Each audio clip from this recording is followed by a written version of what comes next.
The final act of the so-called Great October Revolution was, if anything, unspectacular. The storming of the Winter Palace, the seat of the provisional government, was a minor nocturnal skirmish, leaving 6 dead. Trotsky was highly satisfied with himself. He had made one of the least bloody revolutions in the history of the world. No one could guess what was to follow. The revolutionaries were in control of Petrograd, but little else. Their fate hung by a silken thread.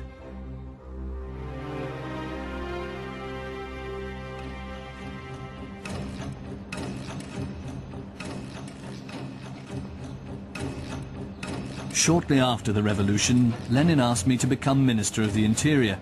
I protested. Why not? He insisted. I replied, is it really worth handing our enemies a weapon like my Jewishness?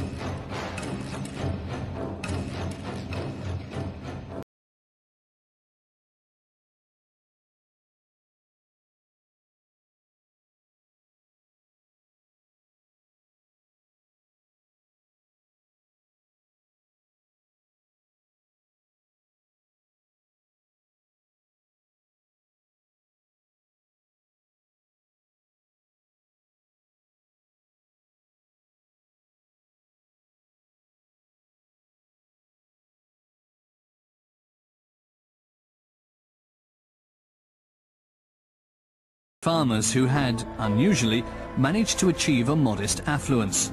For centuries, the Jews had been suppressed and marginalized by the Tsarist regime. Trotsky himself didn't see himself as a Jew. He wanted to slough off this Jewish skin. He wanted to be someone for whom his origin was just an eggshell. Jemand sein, für den das alles nur Eierschalen seiner Herkunft waren. The first photograph of Lev Bronstein, a self-assured 9-year-old proudly wearing his new school uniform. In spite of severe restrictions on Jews, he had made the breakthrough of securing a place in a school in the city of Odessa. A highly intelligent boy, he had real chances of success in the world. But he was not content to fit into the God-given order. He was a hothead, a rebel.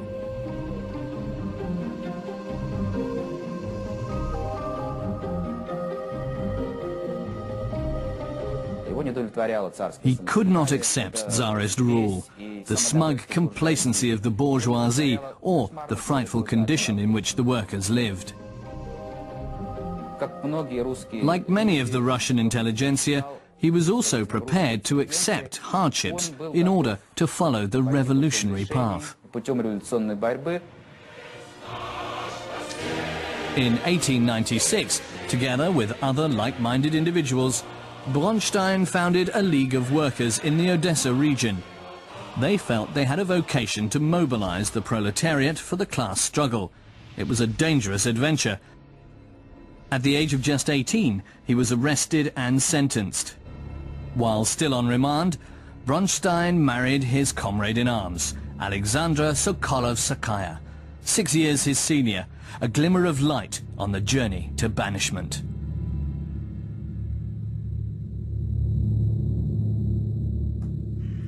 It was a dark, mind-numbing life, far away from the world. The Siberian taiga allowed no political activity. I lived between the forest and the river.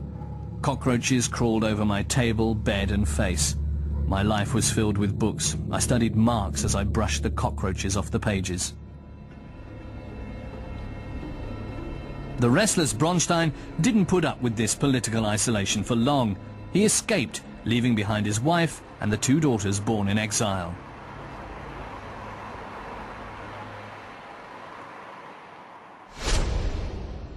While on the run, he changed his identity.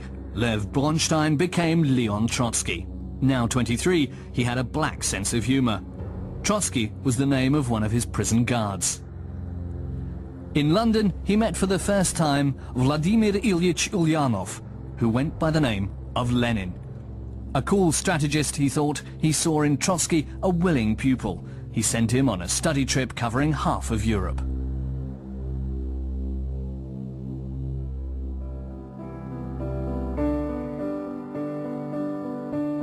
In Paris, he searched for an apartment and found happiness. He fell in love with a revolutionary art student named Natalia Sadova. A carefree period began. The family in Siberia was forgotten, but the revolution remained at the center of Trotsky's life. With ambitions to make the world a better place, he soon developed theories of his own and fell out with his patron. While for Lenin the party came first, he wanted an organization free of hierarchies and constraints. For 14 years the two carried on a bitter struggle.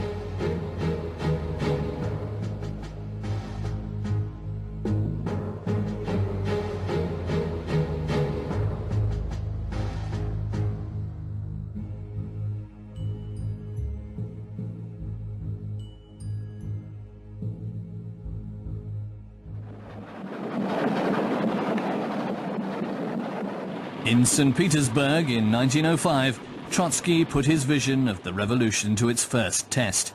After bloody riots, the returned exile declared war on the Tsarist regime in front of thousands of people. In October, he was elected chairman of the Soviet, the first such workers' council in the country. At the age of 26, he'd become a tribune of the people.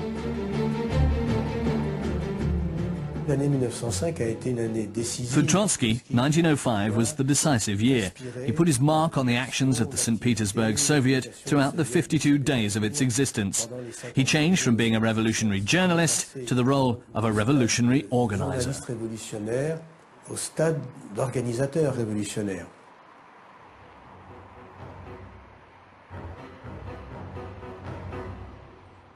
Get the workers away from their machines.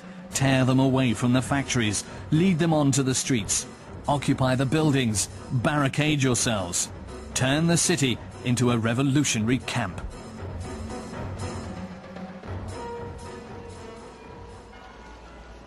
The dress rehearsal failed. The Soviet was crushed. Trotsky was arrested once more. While he was awaiting trial, new boundless plans were taking shape in his cramped prison cell. Now he was calling for the permanent world revolution.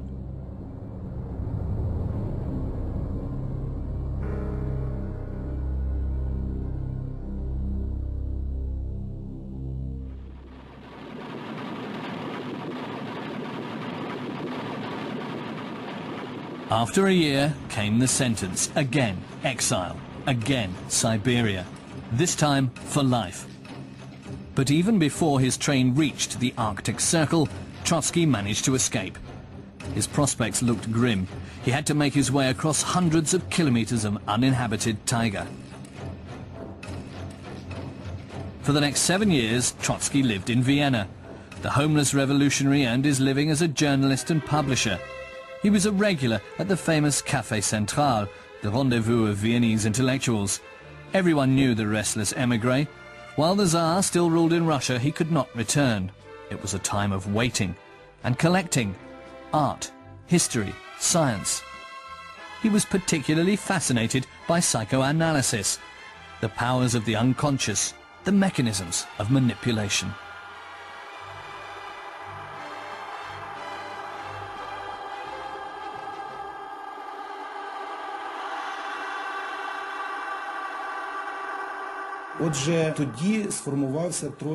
During this period, Trotsky developed into someone who lived a Western way of life.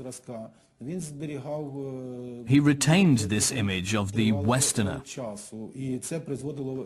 Many years later, this led to deep conflicts in Bolshevik circles.